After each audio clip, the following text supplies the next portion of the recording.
Big Travy. Welcome in, Whisper Nation. What's going on, Johnny Game Time Hicks? Let's go. What's going Wednesday. on, Whisper Nation? You know the drill. It's Wednesday, so we're doing a little bit of trade away, cornerback matchups, a little bit of the news and notes that are going around the NFL right now, including the OBJ watch.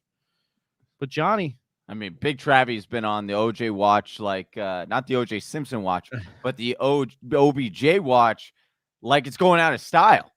Like I've been trying to keep up with this for sure. Yeah, it's all over the place. You know, it's supposed to be. It was Packers was the number one priority. You know, then the Chiefs came in. Now the Saints are. There's firm belief it's going to be the Saints. We don't know. We have no idea who's going to be. But if you like that fresh fantasy football content, you're new to the channel, go ahead and hit that subscribe button, hit that like button on your way in. Yeah. Let us know you're new to the channel. We'll shout you out right here. We've got about 10 of you watching. Hit that subscribe. Boom. Hit that like. You won't. And drop your questions in the comments. So, of course, we will get to all your questions. We got to say what's up to Mr. Miyagi in the chat. He says, my boy Ekeler is on the thumbnail. We'll get into the trade for and trade away players, of course. And we'll get into all of that stuff and get to your questions towards the end of the show after we get through the meat and potatoes of the show. Johnny, we got to start.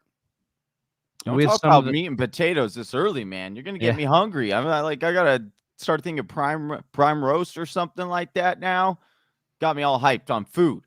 We gotta get through some of these news and notes. Chris Godwin of the Tampa Bay Buccaneers, Johnny, dealing with a foot injury per Bruce Arians, and then also AB, who did not practice today but did shed his walking boot. So some things progressing there with the Tampa Bay Buccaneers.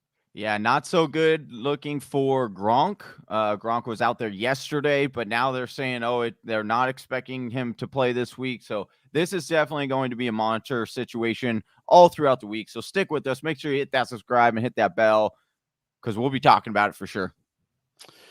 The reports have been that the Patriots are in on signing Odell Beckham Jr. Then there's a firm belief OBJ will sign with the Saints. The Packers are offering the minimum because they want to still be able to extend Devontae Adams.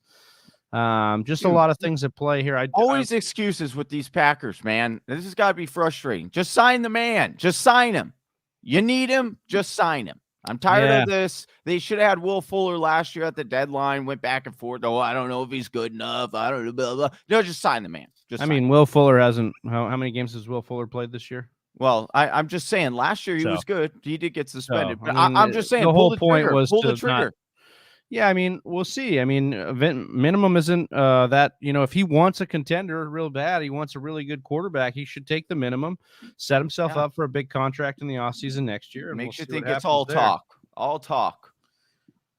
We'll see, though. We'll see. Hopefully he does land with the Packers because I think so far, so some things changed after yesterday. We thought, basically, it was reported first that Dalvin Cook was the victim in a domestic dispute. Then it was reported that he is actually being sued by his ex-girlfriend, and he is the one, or she is the victim in this. There is a lot of back and forth on this. And today, Mike Zimmer said that Dalvin Cook is at practice. Dalvin Cook is with the media saying that I'm the victim here. He has not been pulled from this team so far. So we will continue to monitor this. Yeah. Although those pictures look pretty damning, I'll tell you that. Yeah, there are some pictures really damning of the female in this situation, and it doesn't look great for Dalvin Cook. So we'll see what happens with this as it progresses. Alexander Madison should have been a late add to your waiver wires last night as somebody you could pick up and try and get ahead of this. Should he get cut? Should Dalvin Cook get cut? That's the thing is like, okay, we are a fantasy show, so we're going to, nurture our content towards that part, right? And the reality is, and Big Trav and I were DMing this last night because I was like, how does he not get cut in this situation when we've seen Tyreek Hill, go a while? That was during the offseason, right? And there was no actual evidence. But as far as domestic abuse that we've seen, actual evidence, Ray Rice out of the league. Hunt was cut immediately, and then he was able to come back eventually. And then you could even talk about AB. AB had some domestic stuff where he was dealing with, and he didn't play that year. So there's a lot of concern right now. If you have Dalvin Cook, you try to trade him. But a lot of people know about this news. Again, we don't know anything for certain. They're both accusing each other. And so if you want to kind of step away from the situation, so that way you don't have to worry about it, totally understand. But it might be a little difficult to trade him right now. Yeah, it's a weird situation we're going to have to try and navigate here, but we will figure out what's going on there. And obviously prayers up to whoever is the victim in this situation, and we'll see what happens there. So we're on concussion watch with a few running backs in the AFC East. We've got Zach Moss out, so Devin Singletary should have been an ad on your waiver as well if he was available. Zach Moss not practicing with a concussion. This is a good game script, especially against a Jets team that has been the worst at stopping the fantasy running back this season. Yeah, like a nosebleed over there. So that's a good matchup to target. We also have Damian Harris and Ramondre Stevenson for the Patriots, both out of practice today, doing work on the side. So it's a wait and see mode for the two of them. We have TY Hilton, speaking of concussion, back at practice on Wednesday. So that might play into what I'm going to talk about here with one of our wide receivers that we have in the sell high section here. And then, Johnny, we have Kareem Hunt not being activated here this week versus the Pats. So still Kareem Hunt not available just yet. Yeah. Johnny, anything else in the news and notes that you wanted to bring up here at the start of the show? Anything fantasy implication wise, or it's just kind of wait and see with a lot of this, a lot of these updates? Unfortunately, it's just wait and see with a lot of these updates. Now, today is Wednesday. Unfortunately, we don't get a whole lot of information that comes out today that has to be, set in stone kind of thing. It's all just coach speak and whatnot. So you kind of have to filter through that. But definitely there are some situations that have arose that we want to monitor. The Chris Godwin is a big one. Obviously, great matchup this weekend. The AB, whether or not he'll end up playing. But some very big points here that we do need to keep monitored throughout the rest of this week. Unfortunately, at this point, we don't know a whole lot.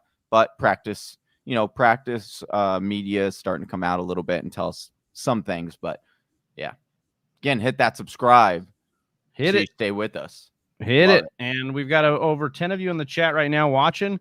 Continue to rock with us. We will get to your questions towards the end of the show. Yes. We're now going to get into some players you should trade for, so you should buy low, and some players you could potentially sell high.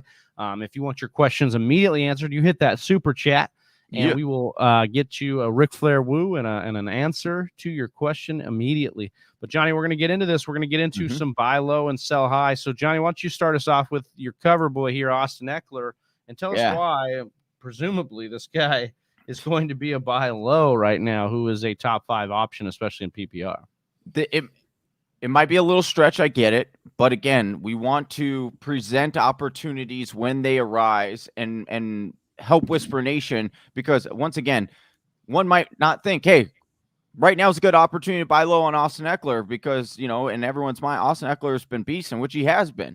He has been to the form of he is the RB3 right now, still in fantasy football, despite only having a top performance once in the last 3 games, Big Travy. So his production has been down a little bit, right?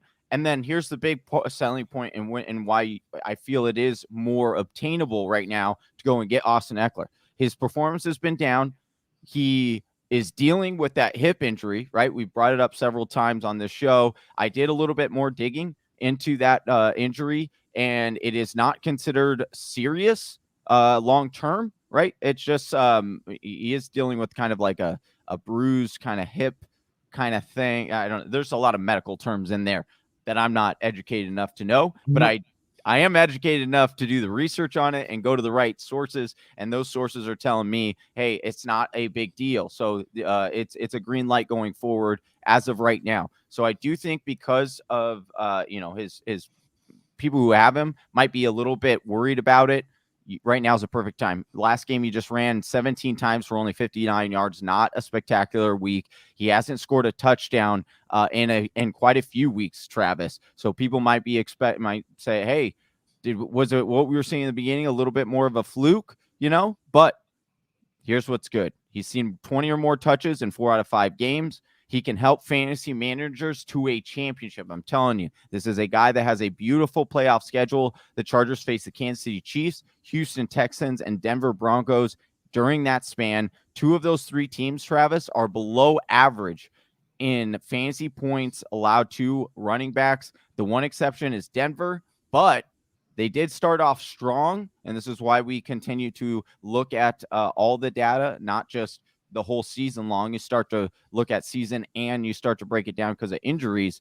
But Denver, over the last few weeks, have allowed the third most fantasy points to running backs over the last 4 weeks because they had an injury to their linebacker, Travis. So that has been a huge loss for Denver's defense, but has opened up those rushing lanes. So I think right now is a perfect time to go and try to get a guy like Austin Ekeler off of that player and give him a couple pieces. Don't lowball him. Give him some good pieces. You're going for an RB1 here, but I'm telling you, this RB1 is going to win you a championship moving forward.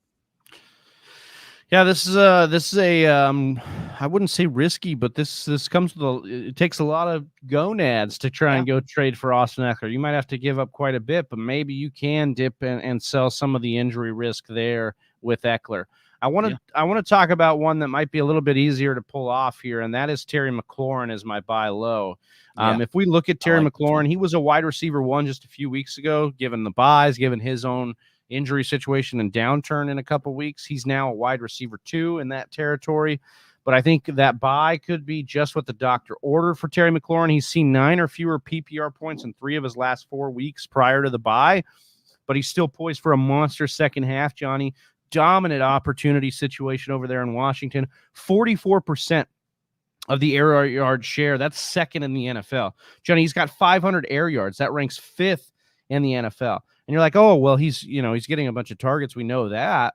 He's also 5th in deep targets, Johnny, with 16. So the big playability is there, the ability for him to soak up a bunch of targets, and his continued usage in the offense makes him such a prime buy low candidate right now. If you can buy him at wide receiver 2 value, I think there's a really, really good chance that Terry McLaurin ends up a wide receiver 1 by the year end. So I really like Terry as a buy low here, Johnny. I love this. Again, you're talking about going and trying to acquire talent that we know can bounce back. We know that the metrics are pointing in a direction and an arrow that his current value is not sitting at. And that's why we say go and try to get him now. I love this. I've been putting in deals for Terry McLaurin yesterday and today. Been trying to make some deals for Terry McLaurin. So love this one. Now it's time to talk about guys we're like trying to get off our roster here, the sell high situation. Johnny, give me a sell high here, and I'm going to be a little bit surprised by your guy here, I think. I know. This one hurts me on a personal level, Big Travy. It hurts me on a personal level because I am a fan of this player. Full on truth. I am a fan of this player. I think he is very talented. However, it just, once again, you're looking at all the metrics. They're just not pointing in the same directions, and it gives me a bit of a head scratcher. And right now is the time where you can kind of capitalize it because it's coming off some good games. And that is running back Myles Gaskin for the Miami Dolphins. This is going to be a little bit of a tough sell, right? Not a lot of people are trusting in Myles Gaskin, right? But I'm going to tell you the points you can argue in order to try to package him with somebody else and get a better player, a more consistent player. And here is why I think that you're able to even have a discussion, because Myles Gaskin, believe it or not, this is how bad the running back situation is right now, how many injuries have ravaged the running back position, that Myles Gaskin, despite all the ups and downs, all the nastiness and all the highs and of the beautiful games, he is sitting right now as RB 18 in PPR, RB 25 in standard. You can argue that home all day. He's an RB2 right now. I would definitely argue that. Here's some other points that you can use. His best game he just came off of saw 20 rushing attempts after having a previous high of just 15 rushing attempts. Travis, that was the first time since last year that they had given him the workload that they gave him last year, or at least in half of his games, of over 70% snap share. So argue, hey, his snap share is going up. He's seeing the usage that he saw last year, because that's why we were so high on him coming in, was because, hey, he could get this big market share, right? But not so fast. I think it's a little bit of a false floor here. He did see 20 rushing attempts, but he only was able to gain 34 yards off of that, Travis. Not an impressive night. He did fumble as well, but he did end up getting to the end zone. So that's back-to-back games with end zone touch or end zone trips for him. So argue he is still the goal line. But ultimately, the reason why I want to start to try to warm up those wheels, Big Travy, because you know as well as I do, it's very hard to go in cold call and get a deal done. It's very hard. You gotta butter them up a little bit. That's all right? right. You gotta warm them up. So what you do is you start talking right now, right today, like right during the show. Like pause it right now. If you have Myles Gaskin, no, don't actually just pause it. But go and start to look for pieces that you want to try to get, right, to benefit your team. And you throw it out there. Hey, Myles Gaskin, would you do this deal for Myles Gaskin, whatever? And then start working it, right? It might not get done before tomorrow's game because they are on a Thursday night game, Travis, but it should be okay because Baltimore, even though it does seem like a little bit of a scary kind of game for them, they're playing on a short week and they're actually top 10 in giving up points to the running back position, especially they're really susceptible to pass catching running backs. We know that's where Myles Gaskin kind of flourishes. He gets most of his value. The biggest piece here, though, why you need to move him now and start talking this week is because Malcolm Brown is eligible to come back off of IR after next week or starting next week. We'll see if he ends up coming back as of next week, but it's going to be about a 2-week window. As soon as he comes back, people aren't going to think this is the Gaskin show anymore. So if you start buttering them out now, they might not want to do it. Then they'll for sure be watching tomorrow night's game. That he should have a good game. Then you could be able to get him and sell him high and get yourself a better player. That's what you do. That's how you win these games. I absolutely love this take. Gaskin is look, a starting running back has value, let alone, and then a running back that we're seeing getting decent value with Malcolm Brown out of the lineup. Malcolm Brown should come back at some point though this year, which could make him even a better sell high at this point. And the Dolphins' offense is just not something outside of Mike Gesicki that we're really excited about. Waddle's starting to turn it on a little bit, but other than that, Gaskin is not really produced on the volume that he's been given. So let's try and get out of that if we can. I agree with you there on that. My sell high player, Johnny, is actually a guy that I was saying a couple of weeks ago shouldn't be a sell high. Well, hopefully you didn't sell him high then and you got some of the production out of him, and that's Michael Pittman Jr. Mm-hmm. So we've seen what he's been able to do. 4 touchdowns over his last 3 games. He's ballooned all the way up to wide receiver 7 in PPR and wide receiver 9 in standard. But, Johnny, it's a little bit of fool's gold here. Double-digit targets in just 1 game since week 3. He's 32nd in air yard share, 24th in deep targets. So not really a lot of advanced metrics that we like here. Yes, he's 10th in the league in receiving touchdowns, but just 19th in target share, Johnny. So he's really not doing the things that make it sustainable. This is just not looking sustainable, but I think you can sell him at his absolute peak right now. And then, Johnny, he's got a brutal playoff schedule. The Patriots, the Cardinals, and the Las Vegas Raiders, all teams that are bottom 15 in points allowed to the wide receiver position for fantasy. So Pittman is not a guy I'm not loving having to go sell him right now because I do think he's done a lot of good things and he's kind of been this diamond in the rough for you. But I think if you can get a premium for a guy who's ballooned all the way up to a wide receiver 1 in fantasy, you should do that. And if you can turn this into a running back with really big upside, I think I would do that. Yeah, we got some questions coming in here. Sorry, I do like what you're saying there, Travis. But we got some related stuff asking, what kind of trades would you try to target for Gaskin or wide receivers? I mean, I think the one that you threw out, I think if you do a Gaskin, you could do a Gaskin and another wide receiver for Terry McLaurin, and you could get that kind of deal done. That's the kind of target that I'm trying to get. Something like that, something that's more consistent, even like Bobby Trees right now, who he's crept into that wide receiver 1 range, but doesn't get that clout because of Cooper Kupp there. People don't believe in it, but he is a major consistent piece at the wide receiver position. So if you can go off a guy that, sure, maybe he doesn't have the ceiling of Myles Gaskin, because Myles has put up 20-plus fantasy points a couple of times, but Bobby T is going to constantly give you minimum 10 fantasy points and get you, up to 20, 25 fantasy points on a given week if he gets the end zone. And that's going to get you a lot further than Myles Gaskin would. So that's one that just comes to mind. I like that. I like that a lot. All right, Johnny, we're going to move on to the cornerback wide receiver matchups portion of the show. We see all your questions in the chat. We love each and every one of you in there. Hit us with a like. Hit us with a subscribe if you're new to the channel. And we will get to the rest of your questions in full after we get through these cornerback and wide receiver matchups here. And Johnny, you just wanted to say, look, there's a little bit of a return to normalcy this week when we look at some of these advantageous matchups for fantasy this week. Yeah, so we love doing this section of the show. We tell you some guys that, hey, make sure you get them in your lineup because they have great matchups. And then there are sometimes we tell you, hey, make sure you temper these expectations for said wide receivers that you normally do put in your lineup, but they have a bad matchup.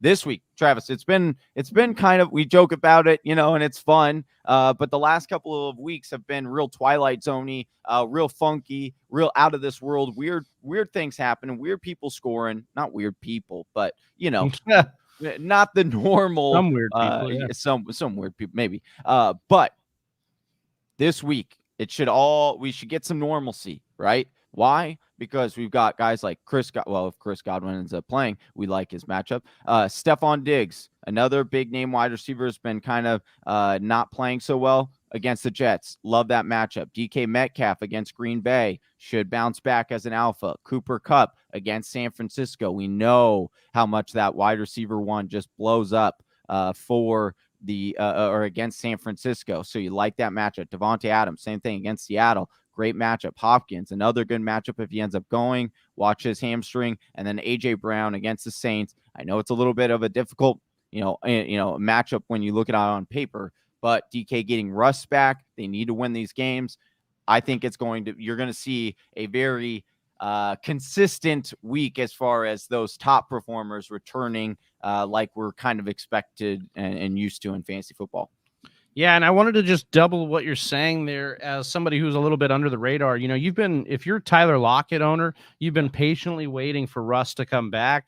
And this we've been waiting. Yeah, exactly. For a matchup Tyler like Lockett to return. Tyler Lockett will get mostly matched up against Rasul Douglas. And although Douglas has been good for my Green Bay Packers, he's still he's still only graded at a 62 per PFF as far as his defensive grade. And that is an advantageous situation. All the matchups across the board, Kevin King, Chandon Sullivan, all these guys that he's going to potentially face, Tyler Lockett, they are great matchups for him. And we like this, over under in this game. I think that Tyler Lockett is a smash start this week.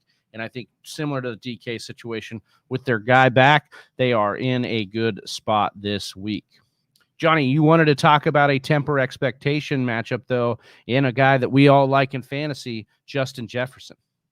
Yeah, so Justin Jefferson, barring anything wild happens over the next 4 days of well, I shouldn't say wild because it wouldn't be wild if something happened with Dalvin. But I'm just saying it could change this temper expectations. Right. But as of right now, as of recording this on Wednesday, November 10th, right, I just want people, Justin Jefferson has been fairly solid, not what you drafted him to be, but we knew this. We talked about this coming in, kind of where you were drafting him, what he did last year and how it wasn't really aligning, but he's been very solid, especially in PPR. But this week, I'm telling you, temper your expectations with Justin Jefferson. He gets the Chargers this week, giving up the second fewest fantasy points to wide receivers this season, as well as the second fewest touchdown receptions to wide receivers. Every single corner that he's going to see, Travis, so he's up there in over the twos in yards per route ran, 2.10. We like that, right?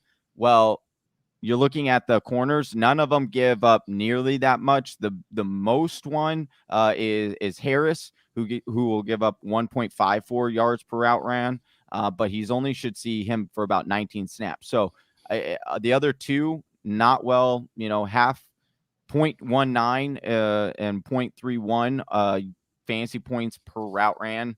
Not great giving up for the Chargers. So just temper your expectations. Again, it's going to be harder not to get him in your lineup, right? It's Justin Jefferson. It's going to be hard to bench him, but just know that when you're throwing him in there, don't expect one of those mega bowl stays, because I don't think it's going to be a mega bowl stay. Yeah, I'm actually going to extend this temper expectation over to a guy in Brandon Ayuk who has started to come on lately. But this is a situation here where Brandon Ayuk is somebody I would be trying to get out of my lineup if possible. I'm going to see Jalen Ramsey and Williams and the slot corner there a bit for LA, and this is just not a good matchup for him. Every matchup he's going to face is going to get a cornerback that is graded well for PFF, that is allowing 1 or fewer yards per route coverage. So this is just really a tough spot for Ayuk to make his hay on these guys right now. So I would be tempering expectations with our Ayuk shares. Now, he's still a great hold. I think what we saw were some great warning signs, or, I guess great signs for production in the future out of Ayuk, as he saw some of his career or season highs in this offense. But again, this is a tough matchup for the secondary of the Rams here. So Ayuk would be somebody I'd be trying to get on my bench if I could. Yeah, Ayuk and Kyle Shanahan had words. And then what have you seen since then? He's been going up his up arrow. So yeah, but I like that temper expectations call. I have Ayuk in several leagues because I was excited for his breakout. Thought it was coming last week, and I'm agreeing with you again this week. Sit him.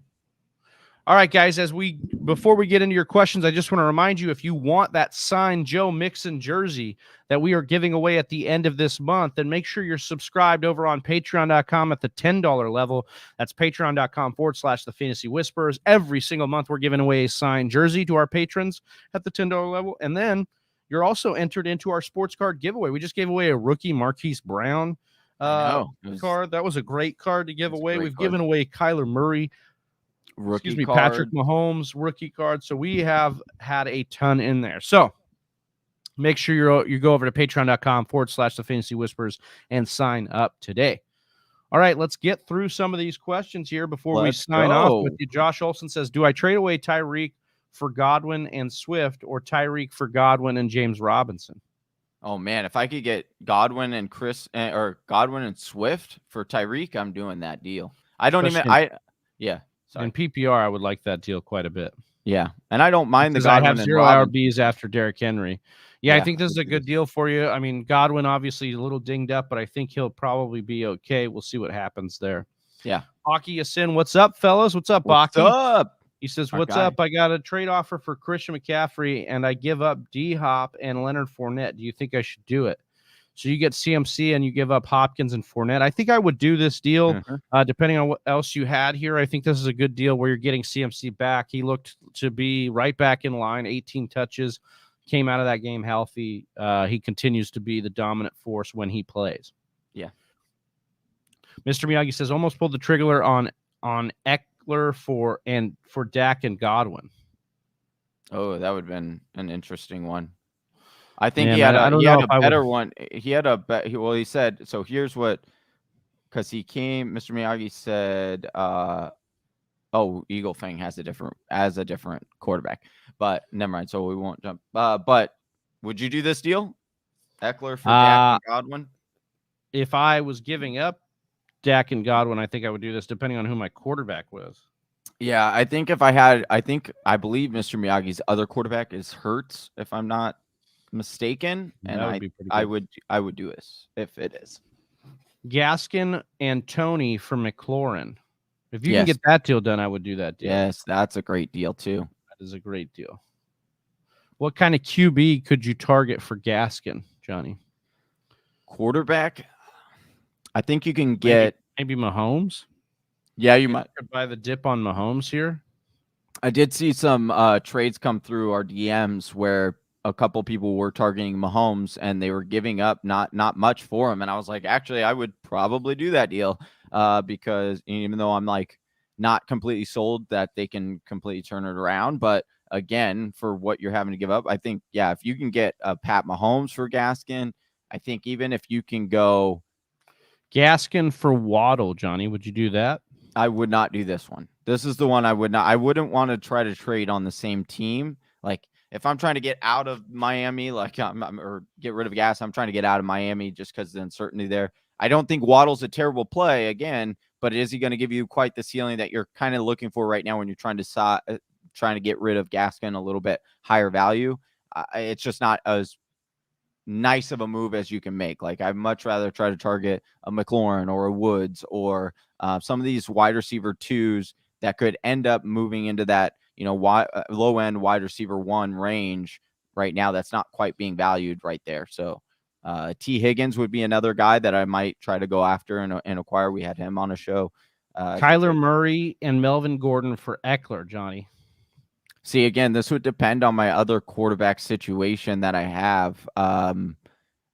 I don't mind the trade depending on who your other quarterback is, but I would try to maybe do a different quarterback than Kyler, just because I know Kyler's dealing with the ankle, but he should be back sooner rather than later, and he has that high upside. So if you can have on your team Kyler and Ekeler, then I just think it's going to be really hard to beat you in the playoffs, Sterling Shepard was dropped in my league yesterday. I'm going nuts deep on today's fab bit. I mean, I don't blow your wob. You're gonna blow your wob on Shepard, who is just not been very healthy. How long is he out for? Is the big thing. I haven't seen any updates on how long he's been out. It looked very serious, so I would be shocked if he's back before like week 17. But so Josh Olson, we got to that question there. Mr. Miyagi says, just send the Woods for Gaskin trade. Yeah. So that's what we were saying. Let's see if he gets that. Let's Zach go. Yeah, Robertson asking Johnny, any worries on Dalvin? Do I trade him? See, well, when Mr. Miyagi come and say no, he's too good to get cut, especially without video. But the problem is, yes, with no video, but there are pictures of what her face looks like, and this is a situation that's similar. I mean, not exactly similar because it didn't happen when he was in the NFL, but Zeke's situation, this kind of reminds me of a Zeke situation where this could play out legally. And get a little bit more messy before we get clarity here. We know that the Vikings don't have a stance of they're not going to cut Dalvin. And I think Dalvin getting out a story ahead of time saying that he was the victim is probably going to be something that maybe saves him here, at least to get him more playing time. We'll see how this unfolds.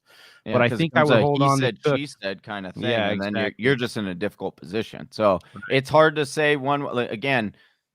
We're not going to really know, and until the NFL decides they want to jump in, or if there's more on this case, we could have a situation where this doesn't happen until later or even next year. So yeah, there's many ways this could go. If you don't want to deal with the headache of trying to navigate this and you want to get rid of him, just make sure you get feasible value out of him. You know, like we're talking about yesterday, we were talking about CMC and Cook trades. So somewhere around an RB1 with some more for Cook would be what I'd be looking to get. Yeah. Udai Bindra says, I'm 8-1 in my 10-man PPR league. What's going on? And my team was Kamara, Devonta Freeman, Henry on IR, Godwin, AJ Brown, Claypool, Freiermuth, Gronk, Knox. A lot of tight ends there. Yeah. I just traded Claypool and Freiermuth for Hunt. There you go. Nice. I like the Kareem Hunt pickup. He should be close to returning here, so not a terrible deal at all. So I like that. I think, you're pretty Ayo to the Damian Harris winner. I'll trade you Mixed jersey after I win this week. Mr. Miyagi saying he's going to win it. We'll get you with Slim Reaper. That is Darius there. Yeah. So, and this is going to be cool. We're going to be, it's not quite yet, but we're planning on opening a Discord group to the previous winner. So that way, if you guys want to trade, you can. But that should be coming in the next week or so. Yeah, absolutely.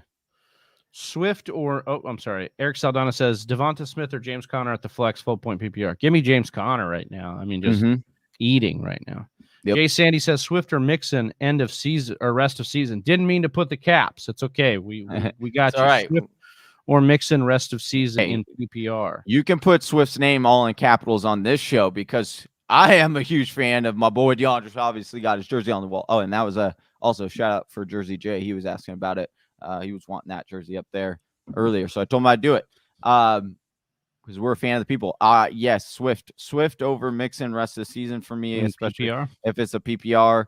Mixon actually one of the most difficult schedules moving forward. He's had one of the easiest so far this season. It actually flips. He has like top or bottom 5 schedule rest of the season. So I do think, although I'm not like actively really trying to get rid of Joe Mixon right now, I don't know that you're going to I don't know if his value is going to be any higher than it is right now because he's coming off a mega boss day. And I just think that DeAndre Swift's schedule a lot easier moving forward. All right. Anuna saying, should I start Pittman or Terry this week, Johnny? Terry. Eric Saldana says, I have Cook, just picked up Madison today just in case. I'm glad you were able to get Madison. That's the insurance policy of the year right there. Anuna says, I have Kyle Pitts as my tight end. Should I drop Julio Jones for Freiermuth and grab him on waivers if I could? I mean, if you have Pitts, I don't think you need to go get Freiermuth unless you have a market for Pitts. You can sell Pitts and keep Freiermuth and see what you can do there. But yeah, I don't think you need to drop Julio just yet. He's just getting back healthy now from the hamstring. Let's see what happens with this offense if they start to throw more. I do like Freiermuth, but Pitts has the ceiling that Freiermuth does not have. Mm-hmm. What wide receiver could I get for Swift? I mean, you should be able to return pretty much a lot of the top wide receivers for Swift if you needed to. Just based on his PPR prowess. But I wouldn't be trying to trade Swift, though. Like, Swift's schedule is getting a lot easier moving ahead. They should be in a lot more even game script, which bodes well for DeAndre Swift. So I wouldn't try to be getting. All right, last one here. Fantasy football stats guy. Would you trade Ertz, Michael Carter, and Ayuk for Andrews and Mike Davis? I don't think I would do this deal. I think you're coming up short on the Michael Carter and Ayuk side of things for Mike Davis. Andrews is nice.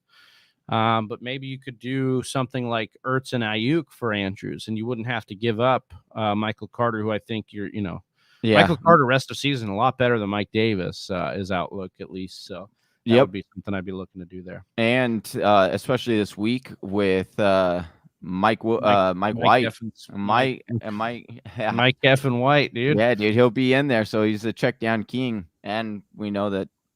All right, Whisper Nation, that does it for our Wednesday show, the Trade For, Trade Away. We appreciate every single one of you in the chat here, and we will get to you, of course, next week on the same kind of show. If you want more fantasy football content, make sure you're checking with us tomorrow as we preview the Thursday Night Football matchup show and all your start-sit questions in that one as well. For Johnny Game Time Hicks, I'm Big Travy. We're the Fantasy Whisperers. We're out. Peace. Peace. We'll see you tomorrow, Whisper Nation. Right here. Congratulations on making it to the end of the video. If you still have a lot to say about fantasy football, maybe you want to give Johnny a little bit of crap for his take today, then go on over to our Discord channel and join the conversation there. Click the link in the description below.